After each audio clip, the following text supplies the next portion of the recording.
How's it going, everyone? Welcome to the November 23rd edition of Octagon Outlook. I'm your host, James Lynch. Back on the show again, a returning guest. You know him, UFC Bantamweight, Brian Boom Kelleher, joining us here today, taking the co-hosting duties. Brian, how's it going, man? Thanks for doing this. Boom. What's going on, man? Thanks for having me. I appreciate it. Of course, Brian was great last time. We'll definitely, get into a lot here today, and maybe even get a little hockey talk here as well. I know our audience here at Line Movement loves watching Real Kipper, all the time. So it's a great show. Before we get into this, a couple quick changes. I sort of teased it last week. We're changing the format of this show going forward. We're going to do a full recap of UFC 255, and that is going to be the show going forward. We're going to go through the entire card, not just glance over things. So there will be no preview of UFC Vegas 15. That you can tune into the Line Movement betting show, which goes down every week with Dan Tom and Dan Levi. You can check that out there. And we'll also get to some news items here today on top of that. As I got to remind our audience, make sure you hit that like button. Make sure you hit that subscribe button here on the channel. We're growing every day. We got this show every week. We got the Line Movement betting show. And we've got all my interviews. We've got a ton going on here at Line Movement MMA. So really happy to be a part of that. But let's get into UFC 255, which took place at the Apex on Saturday. It is Deiveson Figueiredo in the main event, getting a quick win over Alex Perez, a submission guillotine choke. Really impressive victory for the champ who retains his title. I just looked at this fight as pretty even, for a little bit there. And then, Perez made that mistake and Figueiredo capitalized. But, just your impressions, Brian, of the main event and how dominant, again, Figueiredo looked getting another quick finish here. Yeah, I mean, the guy's so impressive at flyweight. He's definitely a star in the making right now. Since DJ's been gone, I feel like this guy's been like a breath of fresh air now, finishing guys left and right, and has that personality with the shades and everything, and that bad guy look to him. So I thought Perez looked really good though early on. He almost had that takedown. I thought Deiveson kind of grabbed the fence a little bit and prevented it, and then it turned into a scramble where he landed that guillotine, which was beautiful, and another finish for Deiveson. So impressive stuff. Yeah, absolutely. And I'm glad you brought that up because I feel like a lot of people, you look at this fight on paper and you think, oh, Deiveson just destroyed another opponent. But like I said, I thought Perez looked good. But here's the problem, Brian. When you're fighting an elite athlete like a Deiveson Figueiredo, one mistake, which was what Perez did, will cost you. And it certainly did in this fight. And I don't think it's an indicative of how talented Alex Perez is. I just think he made a mistake. He paid for it. It happens to all of us, whether it's fighting or anything. You make one big mistake in a fight like this, you can't get away with it here. But the coolest thing about this fight is that they ended up, if people haven't heard, Petr Yan Aljamain Sterling is off UFC 256. We had the Megan Anderson and Amanda Nunes fight off UFC 256 as well. So Deiveson Figueiredo getting a quick turnaround, going to be fighting Brandon Moreno, who we'll talk about here a little bit later. But what do you think of this? Figueiredo now going to be headlining back-to-back pay-per-view events. I don't think that's ever been done in my recent memory. What do you think of that? Yeah, I think it's awesome, man. I think during these COVID times, fighters are bouncing, back right away from fights. And I think Dana White's loving that whole aspect of things and being able to, put guys in as frequent as possible and kind of get fans behind them more so. And this is a good way to promote a fighter as well. So I think for Deiveson, this is great. And, this is a great way to make a lot of money really quick too, back-to-back championship pay. So really good for him. And, he didn't take any damage really in that fight either. So it makes a lot of sense. Yeah, and neither did Moreno really. It was a first round finish for him, and we'll talk about that fight, like I said, in a second here. But one thing I did want to ask you as a guy that has taken short notice fights this year, I mean, you've been fighting at featherweight, right? Because you're worried about the weight cut and stuff, and it's understandable. I mean, if it's a short notice opportunity, why not fight at your optimal weight? So my question back to you here, Brian, are you worried about the weight cut here for Figueiredo? Because it is a quick turnaround. I was just looking at the calendar here. He's going to be fighting next Saturday, defending his title. Yeah. I know he didn't take a lot of damage in that fight, but still to cut that weight again, that's got to be tough on the body.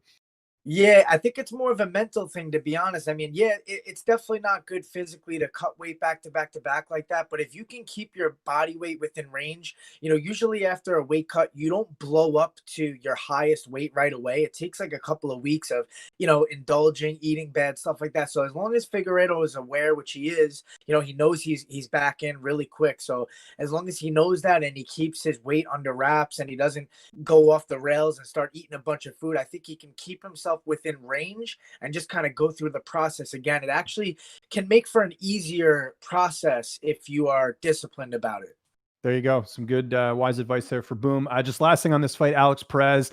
I would think he's going to get a top guy after this. Again, it was a quick loss. I don't think he looked terrible, like I said, leading up to the finish. I was even suggesting maybe you could do like the Panchota. I know I was butchered that guy's name. Him and Manuel Cape. I think you do the loser of that fight against Perez next or something like that. I know some people suggested Brandon Royval since they both lost on the same card, but I'm pretty sure Perez has done some training with Royval in the past at Factory X. They might want to avoid that. They do have the same manager as well, but we'll see what they decide to do. But either way, Alex Perez will be back. Still a young guy in terms of the division, and excited to see what is next for him.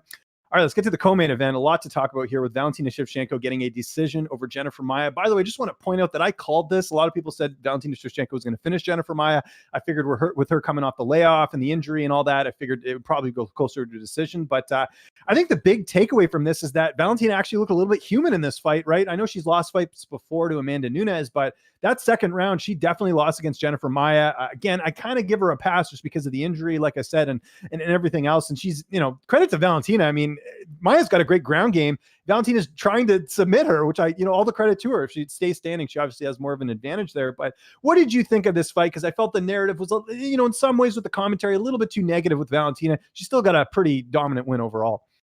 Yeah, the commentary was a little weird. Joe Rogan was kind of highlighting, the fact that Maia was in the clinch, and enforcing a clinch against the cage. She didn't really do much with it, but I was impressed with Maia's, ability to stay in the fight and get back her guard and get back to her feet when she was taken down and not get submitted and stuff like that. Striking wise, she didn't get like completely beat down and dominated, but of course she lost. I thought, the most impressive thing was how strong Maia was in the clinch. I thought, most girls that fight Shevchenko, they get dominated in that clinch. She takes them down over and over, and they can't really deal with her strength. You could see a big difference there. But with Maia, you can almost see that Shevchenko was like, wow, like this girl is just as strong as me, and this is going to be rough.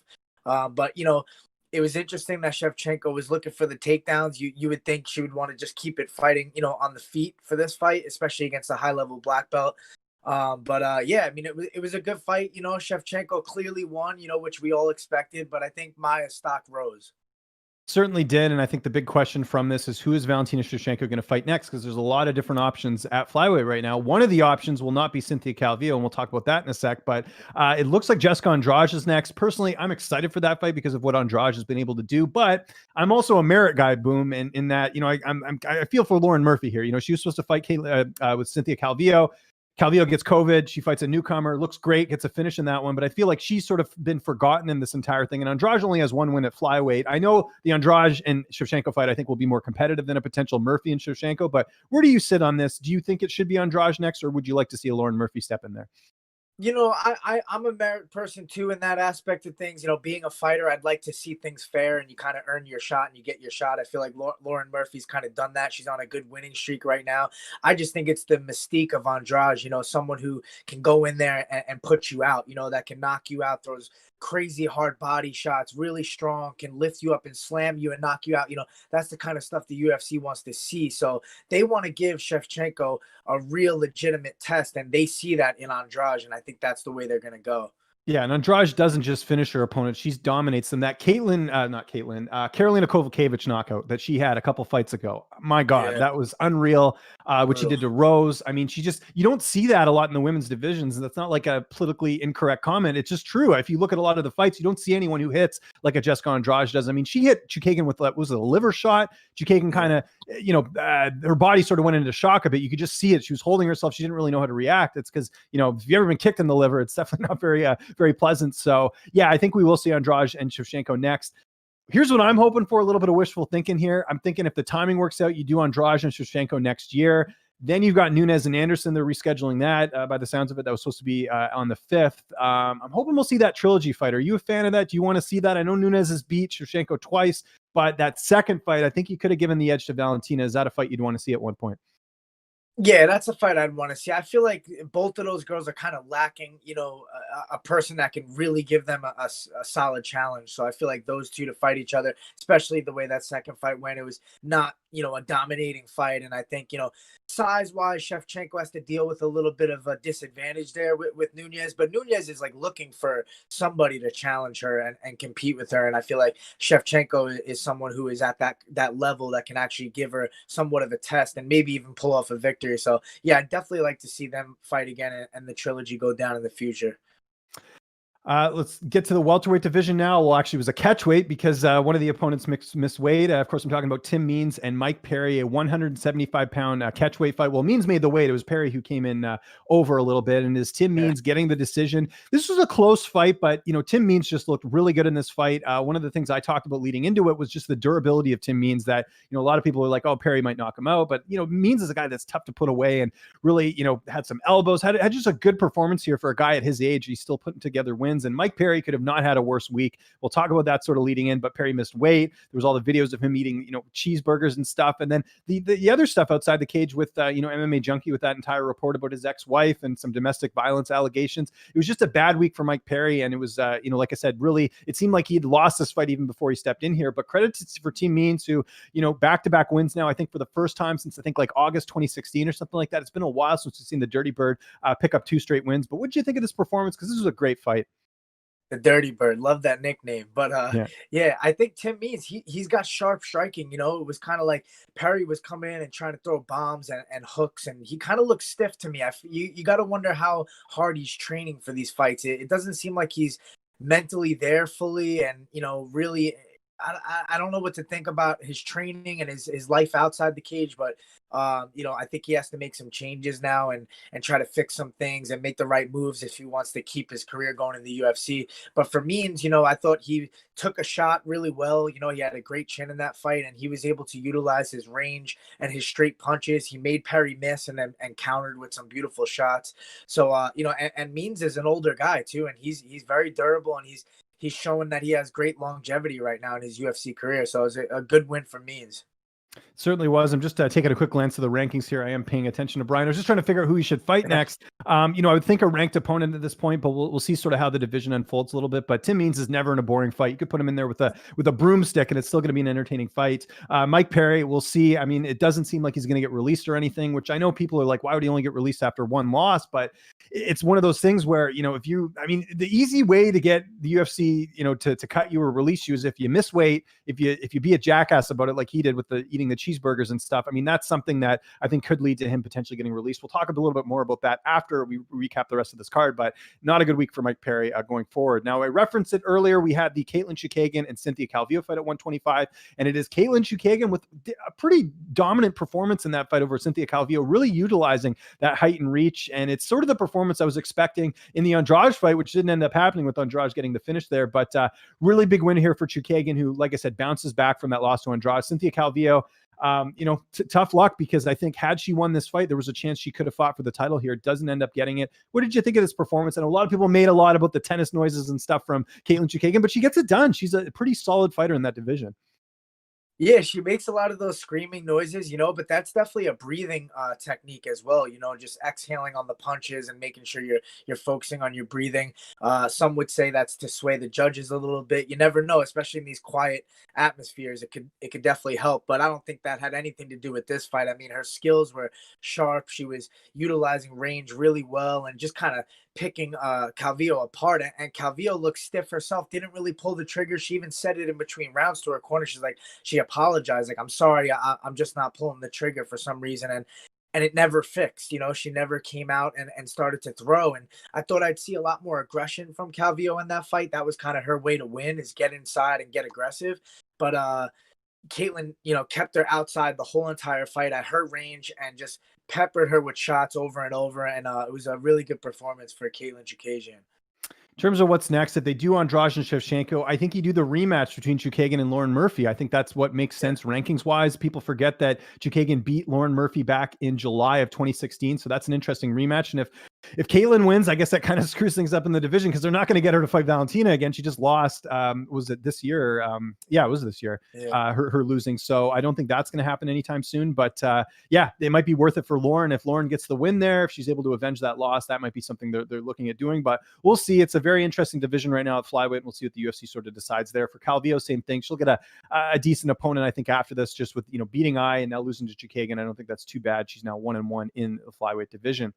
Let's move along to the light heavyweight division. A rematch between Paul Craig and Mauricio Shogun Hua. We did not need judges this time around. It is Paul Craig getting the TKO victory due to Shogun tapping 2 strikes, which is kind of odd. You don't see that too often, but I think a lot of people felt like Craig was going to submit him.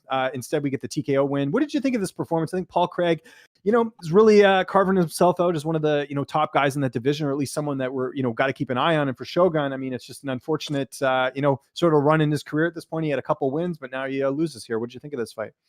Yeah, I think Paul Craig looked really good, especially grappling wise. He had some great positions on top, passing guard and stuff like that, taking the back. Didn't look like the typical Shogun in there. Usually more of a durable guy. I was kind of surprised at the tap due to strikes. Maybe he was fatigued. Maybe he had an injury. I'm not sure, but it was unexpected to see that. I thought he'd get finished, or maybe get choked or something like that. But he kind of tapped really fast as soon as he got pinned. And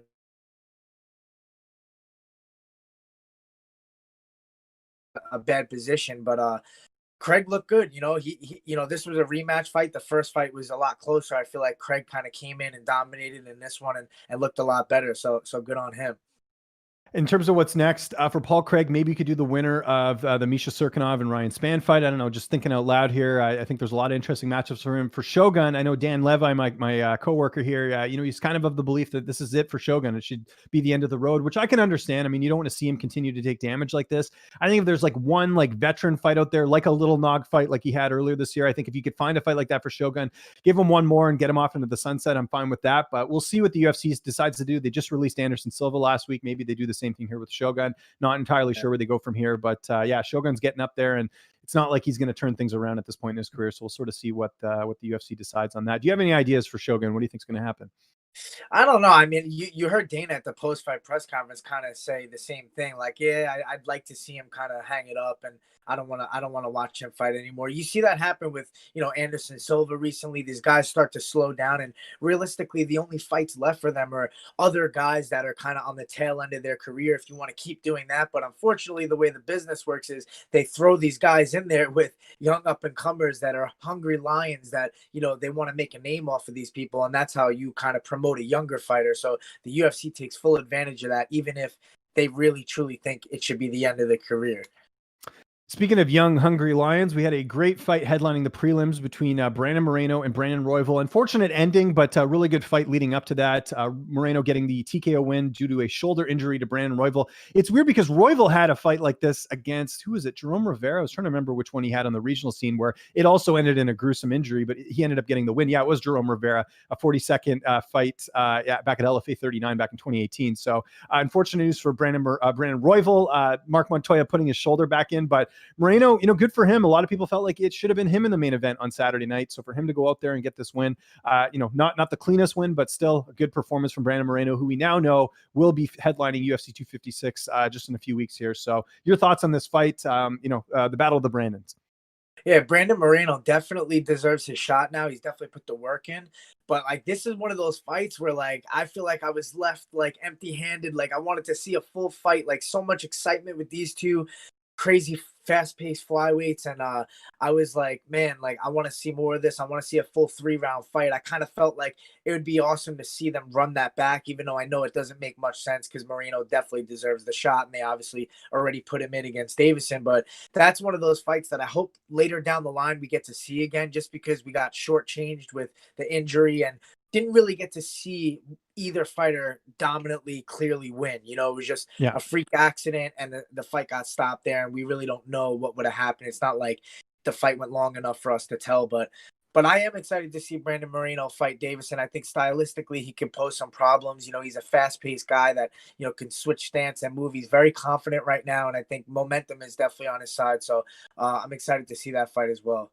Yeah, I'm sure they will cross paths at some point. They're still relatively young, both the guys, and Yeah. they have the same manager, and it's flyweight. There's a lot of moving pieces or whatever, but not exactly like a huge roster for them. So I think they will rematch at some point. Whether that's for a title or not, but we'll have to see what happens. But yeah, speedy recovery to Brandon Royval. I know they popped his shoulder back in, but yeah, hopefully he's able to get back in there pretty soon. All right, we got to talk about this middleweight fight: Joaquin Buckley, Jordan Wright. Joaquin Buckley getting another highlight reel finish, not as good as the other one. I mean, still a great finish, but not as spectacular as that one he had against Impa Kasanane in the fight before this one. But it is Buckley getting it done. But I think the big story from this was the post-fight interview going after the James Krause. Of course, Krause, not a fan of his, talking about this in interviews, saying that for those who didn't hear, basically James Krause had done some interviews, including one with me, where he was talking about just how he doesn't like Joaquin Buckley in terms of him, apparently he was trying to call out guys in the regional scene in lower weight classes. That was the first thing. And then Krause said that this guy's known for being kind of a bully in the gym, which you hear stories about that. I've heard other fighters where, they just go a little bit too hard in the gym and people don't want to train with them. And of course, Buckley denied all that in the post-fight presser. And I wanted to get Buckley's side of the story. He wouldn't do an interview with me, but it's, it's one of those things where, I think that's a fight that's got to happen. But before we talk about what's next for Buckley, what did you think of this fight? Because I thought Jordan Wright was pretty much out in that first round, and towards the bell in the first round. Wright clearly looked out of that one. Buckley tagging him pretty good. And then by that second round, you could just see Wright was out of his sorts, but he was saved by the bell. What did you think of this performance? We'll start there first. The main concern for me for this fight was I was wondering if Buckley felt the pressure of having to kind of do the same thing over again. He just did something so spectacular, so much hype behind him now, so many people like, wow, this guy's a crazy superstar coming up, and he's making him do crazy finishes and knock everybody out. And then you kind of have that pressure on your shoulders going into these other fights. And you can see the way Buckley entered into this fight, he was just trying to take Wright's head off the whole time with like power hooks. And I kind of saw like, okay, it's definitely in his head. Like he wants to make sure he keeps up to that moniker and puts on another big knockout. And it ended up working out for him. I think the power was just too much for Wright. His speed, his explosiveness, all that stuff. He was in Wright's face early on and just kept it going. And I thought, Wright was really hurt after that as well. And they let him come back out. And I thought, usually you see the referees kind of keep an eye on a guy that goes into his corner after a round and he's really hurt, and they make sure like see where he's at, see if he's wobbled or if he's clear-headed. And then when they come out the second round, they kind of look for that, like, oh, let's watch out, this guy might get finished. And that's exactly what happened, where Buckley stayed on him. He kept his power up, and it was a beautiful finish again. So I'd love to see that fight with Krause. I think they're doing a good job at kind of promoting that and building it up. So hopefully that's next.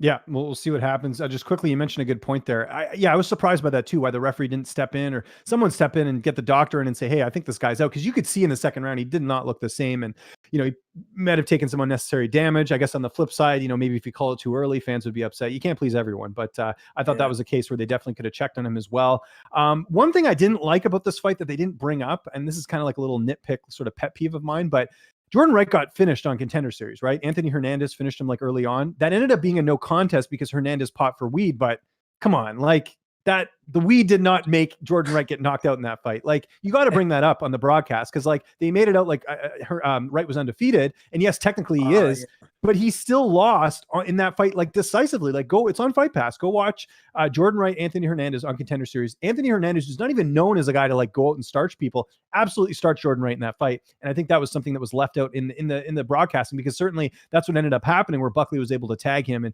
Wright is one of those guys you can kind of tell does not like getting hit. I mean, no one likes getting hit, but you can sort of see when he got hit, he kind of didn't, kind of went into shock a little bit. So that was one thing I wanted to mention. And yeah, the Buckley Krause fight should happen. He wants Krause to come up to 85. I mean, that's not an ideal weight class for Krause, but saying that, he wouldn't have to cut weight. There's a lot of heat on this. I would hope we get to see this happen and let them settle it in the cage, but we'll see. I mean, the last thing you want is for this not to happen. And then they'll say, one guy was scared of the other. You always hate talk like that, but hopefully that they do take note. And it seemed like Krause was interested. He said on Instagram, if people saw the post, he said, say my name, because Buckley wouldn't say his name or whatever. So yeah, you don't get many like pro wrestling, like beef storylines like that too much in MMA. I think the UFC's got to capitalize on this and book that fight for next January. Just my personal opinion. All right, let's continue on the prelims. We've got Antonina Shevchenko getting a TKO win over Ariane Lipski. This was a dominant win for Shevchenko, bouncing back from that loss to Caitlin Chookagian. I don't think Lipski was in this at all, and it was just so like I think the other thing was just the improved ground game of Anthony Shevchenko as well, just really controlling Lipski in this fight. What did you think of this? Because I thought, you know, you saw in the fight before that with Lipski getting that quick sub, you thought maybe there's been some improvements there, but I thought this was a total mismatch. Yeah, Lipski had that beautiful knee bar finish in her last fight in Fight Island, and Shevchenko comes into this fight, and she had that bad loss to Caitlin Chikagian, and she kind of got dominated on the ground. And coming into this fight, you saw so many improvements in the grappling exchanges with Shevchenko, just almost like trying to prove a point, like I'm going to take this fight down here and I'm going to show that I've improved. And she did that immensely. Like, she kept passing guard really well. It looked really clean and precise, and I was surprised that, you know, I thought Lipski would have the advantage on the ground and Shevchenko would try to keep the fight on the feet primarily, but we saw the exact opposite. And it was really good for her, because it kind of puts everyone on notice in the division, like, look, if you take me down, like, try to take me down, but I'm much more improved now. My ground game is getting a lot better. So that was a beautiful performance by her. We'll see what's next for Antonina. Obviously, she's got that last name. You can kind of put her in fun fights. And for Lipski, I think it's still a work in progress. Like, she'll win a fight and she'll lose one. We got to sort of see what she's made of. Obviously, very marketable for a number of reasons, but we'll see what they decide to do there. And by the way, little tidbit for you guys out there. First siblings to win on a UFC card, I think, since UFC 181. What was the date on that? I want to say it was 2016. With Valentina winning and Antonina winning on the card. The last time that happened, UFC 181, I'm looking at the date here, December, actually, no, even further back, December 2014. It's actually this poster here, if you guys can see that. It's when Anthony Pettis and Sergio Pettis won on the same card. So a little bit of, I know people like those stats, thought I'd throw that one out there as well. But yeah, big one there for Antonina in the fight. All right, we've got a couple more fights to go through. We'll go through these a little bit quicker. Nicholas Dalby getting a decision over Daniel Rodriguez. I scored this fight for Rodriguez. I'm looking at MMA decisions right now where the media submits their scorecards. It's split right in half. How did you score this fight? Because I remember walking away going, I don't think Dalby won that one. Yeah, I was kind of split. Wasn't really sure like who I thought won. I thought Dalby like landed a little bit more, but Rodriguez probably landed the more aggressive and more damaging strikes. I think one judge gave him 30-27, right, which was a little bit off in my opinion. But yeah, I kind of edged it to Dalby, but I wouldn't have been surprised at all if Rodriguez won, just because of the more damaging shots. But yeah, I thought the judging lately has been a little bit skeptical, and they've been bringing that up on the broadcast as well. But definitely got to make some improvements there for sure. And then the other welterweight fight we had on this card, Alan Joban getting a decision victory over Jared Gooden in a fight where he had been off for a while, had some injuries. I thought Joban looked good in this fight. You know, Gooden definitely had his moments, but I think on paper you could see the experience really paying off for Alan Joban, you know, getting a lot of good strikes in there. No controversy in this one. This was a clear-cut win for Alan Joban. He's 38, boom, but you know, I think he's got maybe a little bit left in the tank in terms of his career, but this was a good win for him over the newcomer, Jared Gooden. What did you think of this fight? Yeah, man, the model is staying strong in there. You know what I mean? He looked really good, Joban. I thought he looked really sharp on the feet, especially being out for a while too. You would think you would kind of slow him down, but Gooden had an amazing chin. Both of these guys were taking hard shots. I thought Joban kind of just edged him out on the volume, just landed a little bit more, a little bit higher level, a little bit faster on the feet. You know, Gooden was kind of stiff and taking more shots than he needed to, and that's kind of what made the difference for the decision. So it's a great win for Joban.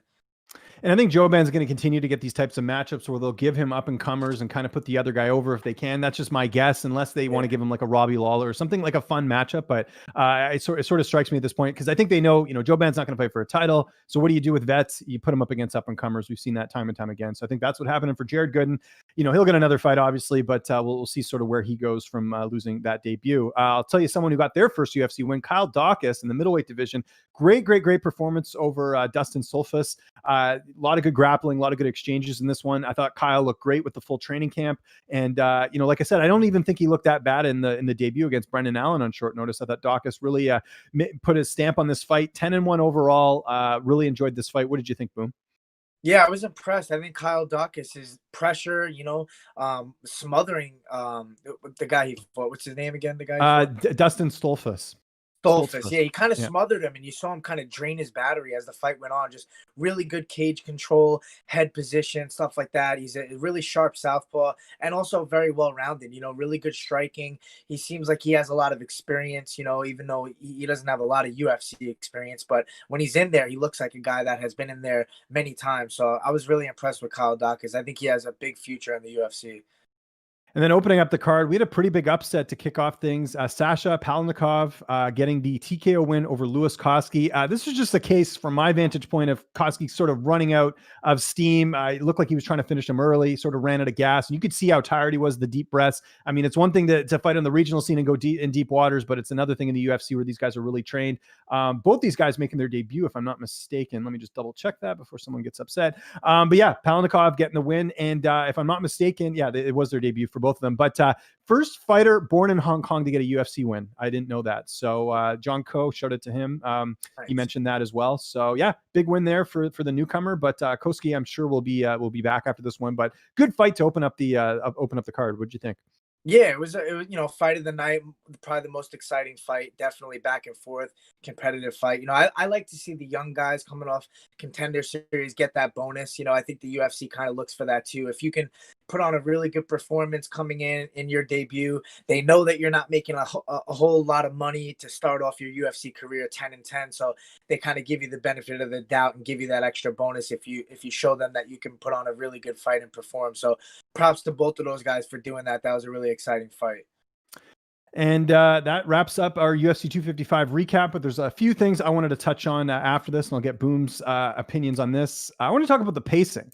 Was it just me, or is this one of the slowest pay-per-views? I know we had a couple fights that went the distance, and listen, this is total first world problems here. Thank God I live on the West Coast. Like, it was only like 10:30 when the card wrapped up. But for you East Coasters, Brian, I mean, I've lived back East for 10 years. That sucks. I mean, a pay-per-view should not be ending that late, in my opinion. You had the 2 title fights later on. Why can't they speed things up? Here's something I don't understand. If it's pay-per-view, if you're already buying the card, you're already getting that money from the people purchasing the pay-per-view. Why are they delaying it? I know there's COVID stuff. I know stuff takes a little bit longer, but there's no reason. I think the 2 title fights started, I think, at midnight or at least after that. There's no reason for that. The UFC's got to fix that. It's a big problem. One of the things I will give Bellator credit for is they seem to have fixed that over the last couple of cards where there's starting earlier. People are getting to watch the cards a little bit better. I mean, I got kids, or got a kid, I should say. Like, it's tough to stay up and watch fights. I mean, thank God I'm on the West Coast, but I couldn't imagine for people like yourself staying up till 1:30 to watch a title fight. And thank God Deiveson finished the fight early, because otherwise we would have been up even later. But the UFC's got to do something about their pacing. It had been a problem for years. When we saw them move over to ESPN, it seems like they fixed that. We also even saw during the pandemic where they were having cards that were earlier in the day, and you just see the response. Fans are very happy about this, but the UFC's got to fix their pacing. They can't have cards go that late, especially with the pay-per-view in this one that really didn't get a lot of buzz. I think you got to, if you can find any way to get an edge to get fans happier, it's by having the pacing being a little bit better. So the UFC, you got to fix that with the pacing. Boom, what are your thoughts on that? Yeah, I mean, the word's out there, right? Yeah, the fans definitely speak it out loud. Now, I feel the same way, man. I was like waiting to fall asleep. Like, wait, we have one more fight, after the co-main event. I was like, oh my God, we have another fight. Like, I almost forgot because I was getting like delirious. But I love the earlier start, when they do it like 4 p.m. Eastern time, start the early prelims. I feel like that's a perfect timing. The cards usually end around 10:30 Eastern time. So I think that's where they should try to look, to aim for the start. But yeah, definitely felt like a slow, dragged out long night this last card. And I think a lot of the fans, would agree that they'd like it to move a little bit faster, especially people like you with kids and everything. I'm not one of them, but even me, I was like, what's going on here? Like, I got to get to sleep. So I got to train in the morning, Yeah, no, it's true. And it cuts into people's schedules. And like, can you imagine the NFL having a game at 1:30 in the morning? Like, no, people would be outraged. People would riot if that happened, right? Same with boxing. Like, you don't see a lot of boxing fights go that late unless it's maybe like an international card. But even then, it's usually the opposite. Usually it's on early in the morning. So yeah, UFC's got to fix that. That was one thing I didn't like. The other sort of takeaway from this card, and we touched on it a little bit here, Mike Perry. So Mike Perry is now, I think, 3-6 in his last 9 fights. And I mentioned the stuff outside the cage. I also mentioned the whole weight cut thing where he's eating cheeseburgers and stuff. Dude, you can't do that. Like, that is unprofessional. I don't care who you are. I know people think Mike Perry's sort of his own character and he does his own thing. But at the end of the day, you're a fighter. You got to make weight. I mean, I know Tim Means was happy to get the extra money, but you got to be professional with this stuff. And I know Tim Means has missed weight before, but Perry just, like, it looked like he just didn't even care. And when you do that, when you're not taking your job seriously, that to me is, a good way to get yourself fired. And I know Mike Perry probably won't get cut here, but if Mike Perry got released after this loss, I'm not going to complain, because aside from the fact that he missed weight, he hasn't been performing. He got the win over Mickey Gall, but before that he lost, 2 fights decisively. Well, the Luque fight was a split decision, but you kind of get where I'm going here. 3-6 in his last 9 fights. And then on top of that, Mike Perry's got all this other stuff. Let's even forget about the stuff with his ex-wife. How about him getting into an argument with an old guy at a bar? Like, you can't be doing stuff like that. If you want people, especially in the mainstream, to hate the UFC and think they're all barbaric, having a Mike Perry do stuff like this outside the cage is not a good look. So my thing right now that I kind of want to just rant about is just that I think the UFC's got to take a hard look at what they're getting in return with Mike Perry. Yeah, he, obviously gets the views, and obviously he's a different guy, and, some people do like that. But you got to look at, is it worth dealing with this all the time for what you're going to get back? And to me right now, I don't think it is. I don't want to sound too extreme here, but Mike Perry's kind of getting that War Machine vibe a little bit here. War Machine, who went to jail and unfortunately did some terrible things to his ex-girlfriend. I kind of feel like we're headed in that direction with Mike Perry if he doesn't get some serious help. I'm not a doctor. I'm not a counselor. Just want to point that out. But I think things are looking bad here. And I think for the UFC to kind of just be like, oh, he's a fun guy, I don't think really helps his case here. So what do you think, Boom? Do you think this might be the time to release Mike Perry? Or do you think I think the UFC is going to give him another fight regardless. But I think it is something they need to take a look at, not just in the cage, but outside the cage as well. Yeah, I think so too. I think he's a ticking time bomb just waiting to go off. I'm waiting for, like you said, something really bad to happen with this guy. I just have that weird sense and I think most people can kind of see it as well. And we don't really see what's going on in his everyday life. We just see him for when we see him on camera and what he puts on social media. But even just from that, it's kind of concerning. You can kind of see like this guy's on edge, he kind of has that I don't care attitude about everything, the unprofessional aspect of things with the burgers. He was sending Tim Means DMs, just eating burgers and kind of throwing it in his face. And a lot of people thought maybe it's a joke, but it really is just like carelessness, unprofessional. And the thing about fighting and the UFC is he's an exciting fighter. He's a captivating person, even as much as I think, this guy has a lot of negative things to him, I am interested to watch him and see what he says and what he's doing. He just has that captivating style to him. And I wonder if, maybe the UFC sees that and they're just like, hey, let's give him more chances. And, he brings a lot of eyes to the table, and he goes for the finish, tries to knock people out. A lot of that stuff always sways the UFC, even though I agree that I think, it's getting too much, and something bad might happen where it's going to be a little too late, where they gave him too many chances and they should have got rid of him a while ago. So hopefully he gets his act together and, kind of focuses in. Maybe having the baby will be a good thing for him, I hope, and change his life for the better. So we'll see what happens with Perry, but I think the UFC will give him another chance and he'll move on from there. Now, it's rare to have, some fights fall off on a pay-per-view and you have the replacement fight be just as exciting. And that's what we got here. We're going to talk a little news here as we're wrapping the show up. Tony Ferguson is now going to be fighting Charles Oliveira. Are you kidding me? I love this fight, Boom. I love the matchmaking here. Some people say that Oliveira is kind of like a younger Tony Ferguson in a way, and I sort of see the similarities, but this is such a great fight. First off, I'm just glad that Tony Ferguson's fighting again at the end of the year. I mean, I don't think people want to remember Tony Ferguson in 2020 as the guy who got dominated by Justin Gaethje. The guy, had a 12-fight win streak heading into that fight. He deserves better, and he deserves a fight. Deserves to get a fight coming up here as well. But just your thoughts on the matchup. Oliveira getting, in my opinion, a well-deserved test. Came off that really dominant win over Kevin Lee at the start of the pandemic. I think he deserves a fight like this. I'm curious to get your thoughts on the actual matchup. And the other thing I want to throw out there, what do you do with Michael Chandler now? This seemed like a slam dunk fight for him to take in his debut. I know there's a few options out there for him right now, but I think this is a missed opportunity for Michael Chandler as well. So your pick on the fight, or sort of your thoughts on the style matchup, and also where does Chandler fit into all this? Yeah, I love this fight. I tweeted a while ago about this fight, that I saw that. Yeah, Mystic Boom on that one. I was like, man, I would love to see this fight. I didn't think it would happen. I thought we were going to see a Ferguson-Chandler fight, but man, Ferguson steps up, saves the day again, right? Does another favor, taking a high-risk fight here against Charles Oliveira, a guy with not such a huge name, but with a crazy, dangerous style. And the guy's, he's got good striking, but he's a very high-level black belt on the ground. I just hope that this fight hits the mat. I feel like there's some craziness that can happen on the mat, with Oliveira's ground game off his back, with triangles, arm bars, leg locks, and then Ferguson doing funk rolls and crazy stuff as well. So I think this fight makes for a lot of excitement and probably fight of the night. And this is a huge time for Oliveira to make a statement and really put himself into that top tier of the division and challenge for a title. So I think that's really good for him. He deserves that. But with Chandler, I think maybe you do Gaethje. I guess that's the only real thing I could think of that makes sense left. I think with him, it was more of a timing thing, having cut weight and going to Fight Island, dealing with that. He probably wanted to reset and, get his body back to, doing normal things and not having to deal with like cutting weight again back to back, because I know we touched on that earlier. Sometimes that can be unhealthy, but I think Chandler kind of got paid for that. He was cool with that, got his show money. Now he has more time to prepare. Probably see him fight Gaethje.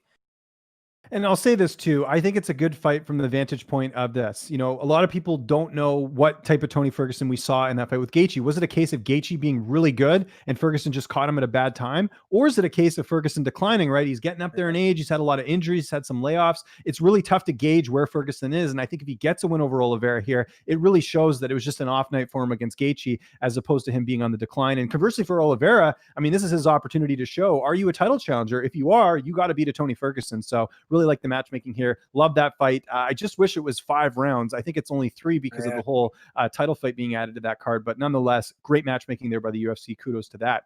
The other little bit of news I wanted to mention, I know it's a little bit older, but Anderson Silva getting released from the UFC. I think he made his debut back in 2006 against Chris Liebman. I remember watching that fight live and thinking, wow, Chris Liebman, this guy's got a chin on him. And Anderson Silva knocked him out in seconds, basically. It was just an unbelievable performance. Tough way to end your UFC career off a knockout, but I think this was the right call. What do you think happens with Silva? First off, were you surprised to see him get released? And 2, do you think Anderson Silva fights again? I was kind of surprised at like how abrupt it happened. It was just like a weird announcement. Like, yeah, we're done with Silva. Like he's been a legend in the UFC, an icon. He came up doing amazing things with the the knockouts with Forrest Griffin and Chris Liebman, and just his mystique coming up. Is just like a superhero type of style. But he's slowed down a lot, and he's taking more and more damage as these fights go on. And I think Dana White kind of cares for him. He does feel like, I don't want to see that anymore. So I feel like the only way to stop someone is to let go of him, or else he's going to keep giving him fights. If he's under contract, and we're going to see more and more, bad performances and bad knockouts happen with him fighting younger guys that are trying to make a name off of him. So I don't want to see that anymore. I'm glad he's kind of released, and hopefully he stops. But I wouldn't be surprised if he ends up doing something different, like a boxing fight, or even if Bellator tried to pick him up and have him fight someone over in that promotion, because there's some matchups to make over there as well. Yeah, a lot to unpack from that. First, Scott Coker kind of came out last week and said that he wasn't really interested. There's a small part of me that would like to see him and Gegard Mousasi, because that fight never happened in the UFC. So there's part of me that does want to see that. But yeah, I think better often than not, it's probably not good for Silva to fight anymore. This opens up the floodgates for, maybe him fighting in Ryzen. Maybe he could fight do like one of those like fun Japanese fights on like a New Year's Eve card. That would be kind of interesting. The only way I'd want to see Silva fight again is if he's fighting a fellow vet and both guys are kind of on the decline. Because here's the thing, like, yes, Silva got knocked out, but in that last fight, but I mean, he was holding his own leading up to the knockout. I thought he looked better than, say, like a Chuck Liddell, where you saw towards the end of his career, Evans knocking him out, Rich Franklin, all these guys finishing him. It's not that sort of case, but it's not going to bode well either way, no matter who he fights. So I would like to see, if he does fight one more, I'd like to be against a veteran. And how about this? The time we're recording this, we got Mike Tyson and Roy Jones Jr. going on. We've been hearing about that boxing fight with Roy Jones Jr. and Anderson Silva for years. This may be the time that they could finally do it. And that's one where you're fighting 2 guys that are up there in age. So I don't think it would be the worst thing in the world, but a lot of possibilities here with Anderson Silva getting released. What do you think of that, Boom? Would you watch an Anderson Silva, Roy Jones Jr. boxing fight? It's normal. Yes, exactly. Yeah. I would watch that, because that was just built up for so many years. Like Anderson wanted to do that back when he was kind of in his prime, and I feel like it would have been cool to see it then. But now, both older guys, why not? Let's do an exhibition if you want to have fun and do something like that. Kind of similar to the Tyson thing, where you can't knock each other out, type deal. But I mean, it would be interesting to see those 2 box, just to see how Anderson's skills match up with a high level boxer like Jones. We got a little bit of time here left. We'll get to some questions. I'm just checking out the chat right now. We got Jack Attack in the chat. We got Max Holloway, not the real Max It's Holloway. not the real Max Holloway. What? No, that's who I thought the whole time. Wow. I know exactly. He's just watching these shows. Should be preparing for Cater. I know. I have some questions for Boom if that's cool with you, James. Yeah, go for it. Yeah, let's hear it. Producer Jordan. Yeah, so you were also known as God sometimes.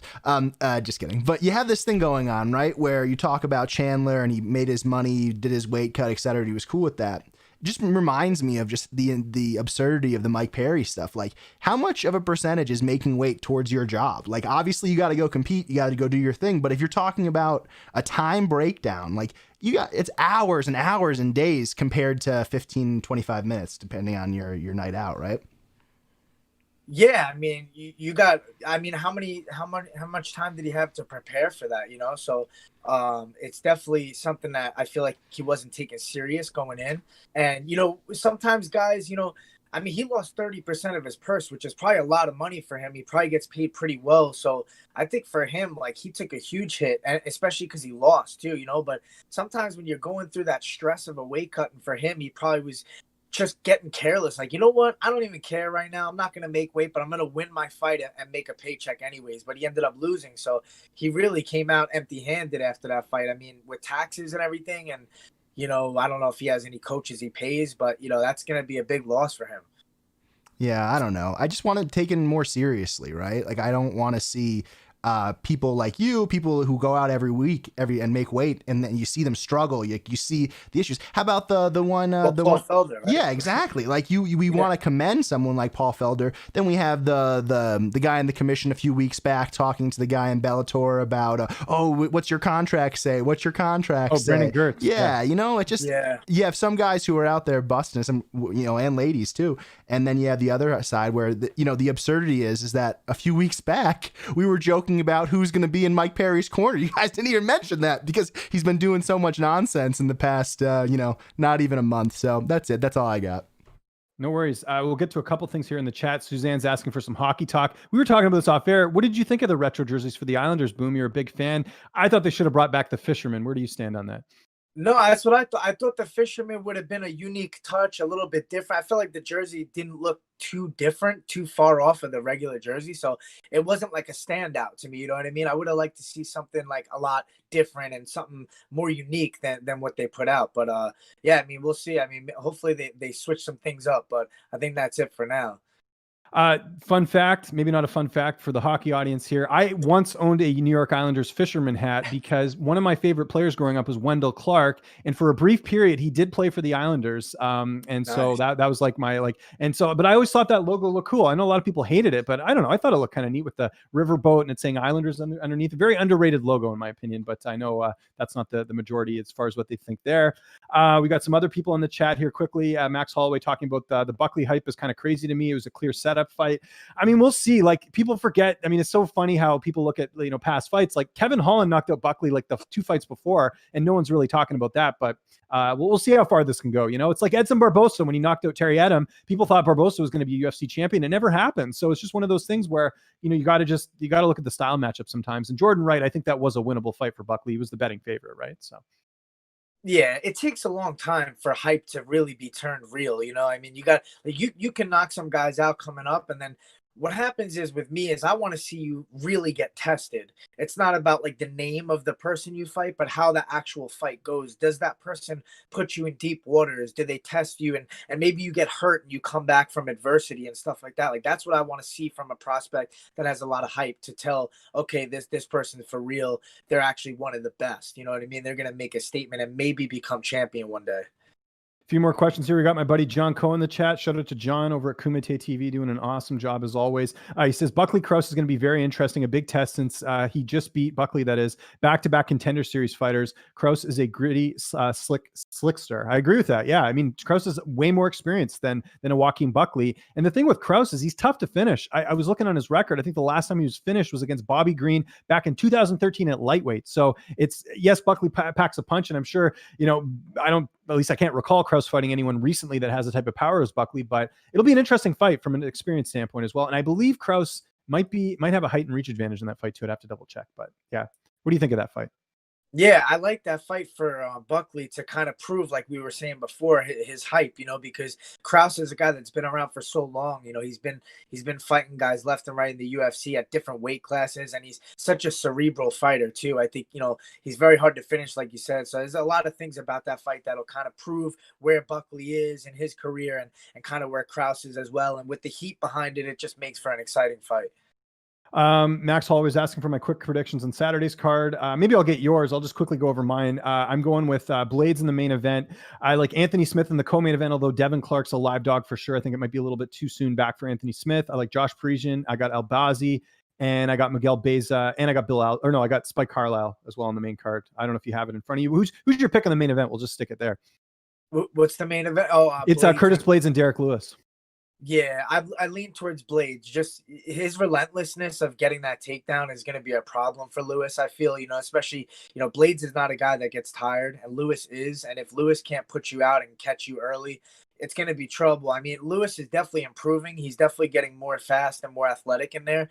But I think that Blades is going to get his hands on him and just kind of take him down. And it's going to be different for Lewis to just try to push somebody off of you like Blades. He does that to other people, but a guy like Blades with his high level wrestling, grappling, is going to be tough. I got Blades in that one. Yeah, just a bad style match for Lewis. I mean, when was the last time Lewis fought like a really good wrestler outside of Cormier? It's not often, and I think you'll see Blades get those takedowns unless Lewis can knock him out, which, I mean, we've seen Blades get knocked out by Ngannou, but I think Ngannou's a different animal in that sense than Derek Lewis. So we'll see how that fight unfolds on Saturday. Let's just get a couple more here, and then we'll wrap things up. John Coe saying Chandler versus Hooker early 2021. That's another name I would definitely like to see Chandler fight at some point, is Dan Hooker. What do you think of that fight? Yeah, I like that fight. I feel like Hooker's kind of earned a big fight too, with his performances. I know he lost to Poirier, but that was an amazing fight. And he's done great things in the division. He's looked better and better every time out. His fight with Felder was amazing as well. So I'd love to see that fight too. I don't think that's the fight they're going to make right now, but down the line, definitely a fight we could see. And then John's suggesting Silva versus Vitor Belfort in ONE FC. I mean, I'd watch that. Yeah. I would, the rematch, right? Give them all the supplements, right?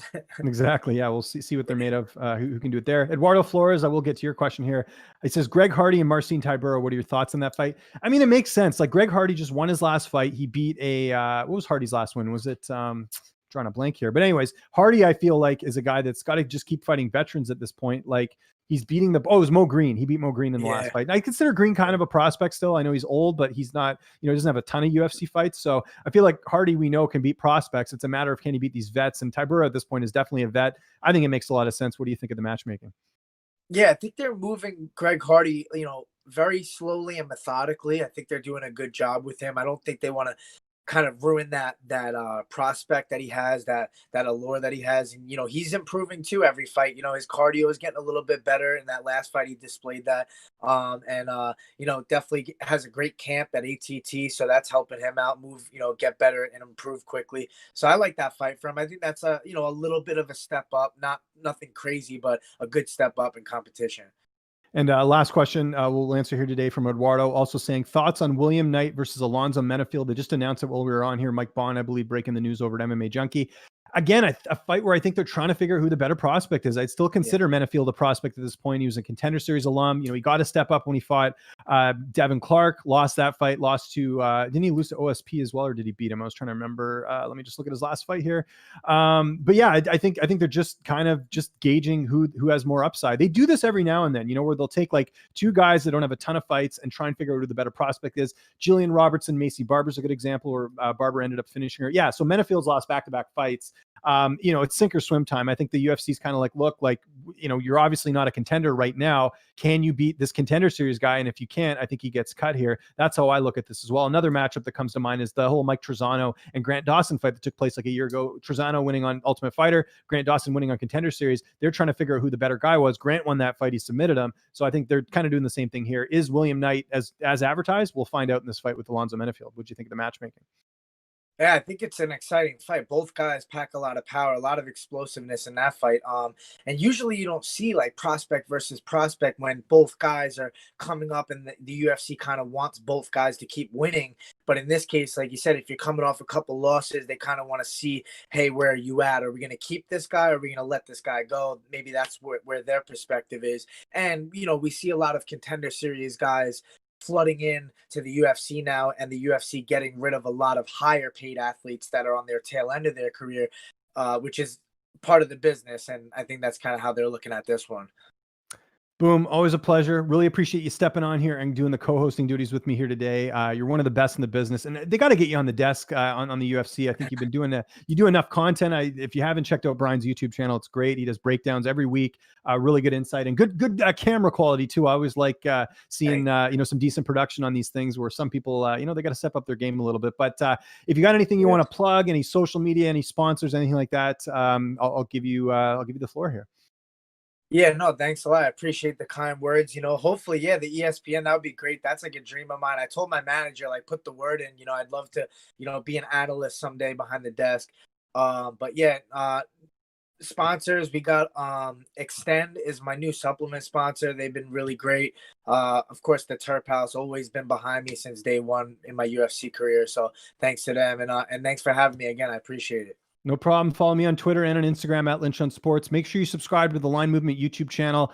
Like I said, all my big interviews go on this channel, so you guys don't want to miss any of those. And make sure you give this video a thumbs up. We do the show every Monday, 1:15 p.m. Eastern time. I always get a co-host on, whether it's an MMA personality or a journalist or a fighter in the case of Boom here today. So hopefully you guys enjoyed the content. Thanks so much for watching. I'm James Lynch. He is Brian Kelleher. Hope you guys have a great week and enjoy UFC Vegas 15 this Saturday night.